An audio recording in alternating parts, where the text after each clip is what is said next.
আব্বাসী হুজুর ফতুয়া দিয়েছে আয়াতুল্লাহ খামেনির মৃত্যুতে ইন্নালিল্লাহ পড়লে ঈমান থাকবে না। এই ফতুয়া কি সঠিক? উনি তো ফতুয়া সবসময় দেয়, আমাদের মুরব্বী বড় ভাই ফতুয়া সবসময় দেয়, তবে উনি একটা ফতুয়াই বেশি দেয়, এটা হলো কাফের। কথা ঠিক না? রাসূল সাল্লাল্লাহু আলাইহি ওয়াসাল্লাম কাফেরদেরকে দৈরাইন না মুসলমান বানায় ছাইড়া দিত, আর উনি মুসলমান দৈরাইন না কি বানায়? এটা উচিত না, কাউকে কাফের বলা জায়েজ নেই, রাসূল সাল্লাল্লাহু আলাইহি ওয়াসাল্লাম নিষেধ করছে। কারণ সে যদি ভিতরি ভিতরি ঈমান আনিয়া থাকে তাহলে এই কুফরিটা আপনার উপরে কি হবে? পতিত হবে। এজন্য সরাসরি আপনি কাউকে কাফের বলতে পারবেন না। আর উনি যে কাফের বলছে, হয়তো এটা এমন কাফের হবে, আরবিতে কুফুর মানে কৃষকরেও বুঝায়। যারা এখানে কৃষিকাজ করেন এরকম লোক আছেন না, আপনাদেরকেও কাফের বলে, আরবিতে কুফুর বলে। কুফুর মানে হলো যে কোনো কিছুকে কি করে? লুকায়। তো যারা কৃষিকাজ করে তারা কি লুকায় বলেন তো? বীজ লুকায়, এজন্য তাদেরকে কুফার বলা হয়। তো এখন উনি যে ফতুয়া দিছে এটা হলো এক ধরনের, উনি তো আরো কত ফতুয়াই দেয়, এগুলা কানে দিয়ে লাভ নাই। বাংলাদেশের ম্যাক্সিমাম বক্তারে কিন্তু মোটামুটি একবার হইলো কাফের বলে ছাইড়া দিছে। ওনার সব কথা আমাদের গায়ে লাগানোর দরকার নাই। দ্বিতীয় কথা হলো, কারো মৃত্যুতে ইন্নালিল্লাহ পড়া, ইন্নালিল্লাহ কি মরা ব্যক্তির জন্য দোয়া না নিজের জন্য দোয়া? আপনার সামনে একটা লোক মারা গেল, আপনি তো ইন্নালিল্লাহ পড়বেন। কেন পড়বেন বলি, সেটা হলো আমি যাবো কার কাছে? আবার এই দোয়া এটা কি মুদ্দারের জন্য হইছে নাকি? তো ইন্নালিল্লাহ আয়াতুল্লাহ খামেনি মারা গেছেন, তো ইন্নালিল্লাহ কি ওনার জন্য আমি পড়বো না আমার নিজের জন্য পড়বো? তো না যায় কি লেগে হইতো? ইন্নালিল্লাহর মধ্যে কি মুদ্দারের লেগে দোয়া আসেনি?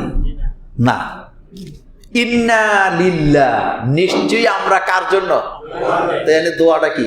এটা বললে গুনাহ হইতো কি? আমি আল্লাহর জন্য, এটা বললে গুনাহ হবে কেন? আল্লাহ আমাদেরকে বুঝ দান করুক। তবে আমরা এই বাংলাদেশে জন্ম নিছি তো ফতুয়ার দেশ।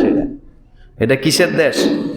গতকালকে একটা ভিডিওতে দেখলাম এক মাজার পূজারী হুজুর, কি পূজারী? তো যারা মাজার পূজারী তারা কিন্তু মক্কা মদিনার আলেম ওলামাদেরকে পছন্দ করে না, এটা তো সত্য, করে না এক কথা, তারা হ্যাঁ কয় ওহাবি। আচ্ছা, কিন্তু ওই যে জাতে মাতাল তালে ঠিক, ওই যে মসজিদে কোবাইতে গেছে, যাইয়া দেখছে আল্লাহর নাম আর মুহাম্মদ সাল্লাল্লাহু আলাইহি ওয়াসাল্লামের নাম পাশাপাশি বরাবর আছে। এখন উনি ফতুয়া দিতেছে, দেখছেন নি মক্কা মদিনার আলেমরা পাশাপাশি ফতুয়া দিছে, এই যে বসায় রাখছে, এখানে আল্লাহর নাম, এখানে মুহাম্মদ সাল্লাল্লাহু আলাইহি ওয়াসাল্লামের নাম। তো পোলা পাইরে নিচে কমেন্টস করে রাখছে, আপনি এই জায়গায় মক্কা মদিনার আলেমদেরকে মানলেন, তো বাকি কোনো জায়গায় তো মানেন না। মানে না, মানে না।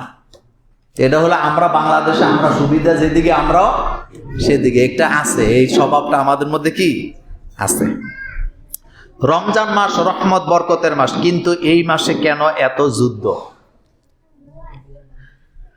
যুদ্ধ শুধু রমজানে হয় না, সারা বছরই হয়, সারা বছর হয়। ইসলামে যতগুলো যুদ্ধ হয়েছে আপনাকে মনে রাখতে হবে, ইসলামে যতগুলো যুদ্ধ হয়েছে, রাসূল সাল্লাল্লাহু আলাইহি ওয়াসাল্লাম যতগুলো যুদ্ধের নেতৃত্ব দিছে, একটা যুদ্ধ মুসলমানরা লাগায় নাই, কাফেররা গায়ে পড়ে আইসা লাগাইছে। বদরের যুদ্ধ তারা লাগাইছে আইসা, উহুদের যুদ্ধ তারা গায়ে পড়ে। এক কথায় রাসূল সাল্লাল্লাহু আলাইহি ওয়াসাল্লামের যুগে যত 83টা যুদ্ধ হয়েছে, বলেন কয়টা? সবগুলো যুদ্ধ কাফেররা আইনা লাগাই দিছে। আচ্ছা, বর্তমানে যে যুদ্ধ চলতেছে, ইরান যাইয়া হামলা চালাইছে আগে না তারা আগে হামলা চালাইছে? যুদ্ধটা তারা লাগাইছে না? এই আমেরিকা, আপনার মনে আছে আপনাদের ইরাকে যখন হামলা করছে, তখন ইরাক যায় হামলা করছে না তারা গায়ে পড়ে করছে? তারা গায়ে পড়ে করছে। তারপরে আফগানিস্তানের সাথে যারা তারা যুদ্ধ করছে তারা গায়ে পড়ে করছে না? তবে একটা কথা মনে রাখবেন, আমেরিকা আর ইসরায়েল কখনো বিজয় লাভ করতে পারবে না, এটা আপনি লিখে রাখেন। অতীতেও পারে নাই, ভবিষ্যতেও। আচ্ছা বলেন তো, ইরাক যে আমেরিকা দখল করছিল, রাখতেছেনি দখল? যাওয়া লাগছে না? আফগানিস্তান দখল করে রাখছিল, থাকতে পারছে না? বাগছে, গাট্টি বুসকা সব ফালাই দিয়া বাগা লাগছে। এইভাবে করে কোনদিন কোন দেশ এক দেশ আরেক দেশকে দখল করে বেশি দিন রাখতে, এই ব্রিটিশরা সারা দুনিয়া মোটামুটি দখল করছে। ছাড়তে ছাড়তে ছাড়তে ছাড়তে এখন আর কিচ্ছু না, এখন নিজেরা নিজেদের দ্বীপের মধ্যে বসে আছে। কথা সত্য নেই? দখলদার কখনো অন্যের জমির মালিক হতে পারে না। আপনার বাড়িটাকে জোর করে দখল করলে কয়েকদিন কষ্ট দিতে পারবে, কিন্তু আপনার বাড়ি আপনি একদিন না একদিন ফেরত পাবেন, কারণ বাড়িটা আপনার। একটা কথা বলি, আপনি বাড়িতে একা ঘুমায় আছেন, 10 জন চোর আপনার বাড়িতে আসছে, আপনি যদি চিল্লান দেন, চোরেরা গাঁটি বস্তা লইয়া দৌড় দিবে, ডর হইলেও পাবে, কারণ বাড়িটা আপনার। বাড়িটা কার? বাড়িটা আপনার। দখলদার কখনো বিজয় লাভ করতে পারে না, সুতরাং তারাও পারবে না, কখনো না, কেউ পারে না। রমজানে বিয়ে করলে কি আলাদা কোনো সওয়াব আছে? বিয়ের জন্য উত্তম দিন বা সময় কখন? বিয়ের জন্য কোনো শুভ দিনও নাই, অশুভ দিনও নাই। যখন অ্যাডাল্ট হবে তখন বিয়ে করবে। রমজানে বিয়ে করার মধ্যে কোনো দোষের কিছু নাই, মুহররম মাসে বিয়ে করার মধ্যে দোষের কিছু নাই। অ্যাডাল্ট হয়েছে, বিয়ের দরকার হয়েছে, বিয়ে করব, এক কথা শেষ। এই মাসে না ওই মাসে কোনো দরকার নেই। এগুলো হলো কুসংস্কার। এগুলা কি? আমাদের দেশে অনেক লোক আছে শনিবারে বিয়ে দিতে চায় না, কই শনিবার, শনির দশা নাকি লাগবে। ইসলামে কোনো দশা টশা নাই। ম্যাক্সিমাম বিয়ে তো জুমার দিন, শুক্রবারে হয়, হয় কি না? জুমার দিন হয়। তো তালাক হয় নাকি হয় না? তো দিন দিয়া বিয়ের শুভ লক্ষণ কুলক্ষণের কিছুই নাই। এটা দিনে হইতে পারে, রাতে পারে, সকালে পারে, বিকালে পারে, রমজানে পারে, আপনার ঈদের দিনও বিয়ে করেন, কোনো সমস্যা আছে না? কোনো সমস্যা নাই। বিয়ের দরকার, বিয়ে করবেন। আল্লাহ আমাদেরকে বুঝার তৌফিক দান করুক, আমরা বলি আমিন। সর্বশেষ কথা, ফিতরা। এটা হলো শেষ। ফিতরাটা বলতে পারি নাই। ফিতরা এই বছর কত? 2-1 বলতে পারবেন?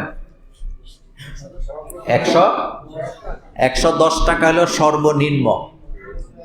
এটা হলো সর্বনিম্ন। আমাদের দেশে ফিতরা যারা আদায় করে, কোটি টাকার মালিক যে, হেও 110 টাকা, আর যে একবারে গরিব সেও 100। অথচ 110 টাকাটা হলো সর্বনিম্ন। উপরে দিলে গুণ হইব না। ফিতরা এটা আমরা কেন দেই? এই যে আমাদের রোজা রাখতে গিয়ে কিছু ভুলভ্রান্তি হয়েছে না, এটা থেকে মুক্তি পাওয়ার জন্য আমরা ফিতরা দেই। কথা ঠিক না? ফিতরার এক অর্থ হলো ভেঙে দেওয়া, চুরমার করে দেওয়া।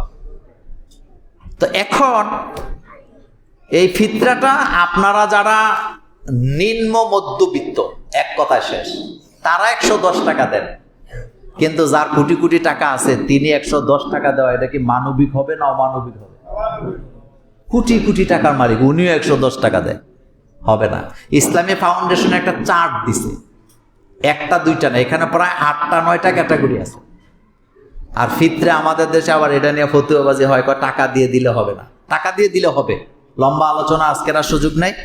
তবে ফিতরাটা আপনারা অবশ্যই ঈদের জামাতে যাওয়ার আগে আদায় করবেন ইনশাআল্লাহ। এই কথাটা মনে থাকবে তো, ঈদের জামাতে যাওয়ার আগে আদায় করবেন। এটা সুন্নত। এটা কি সুন্নত? যারা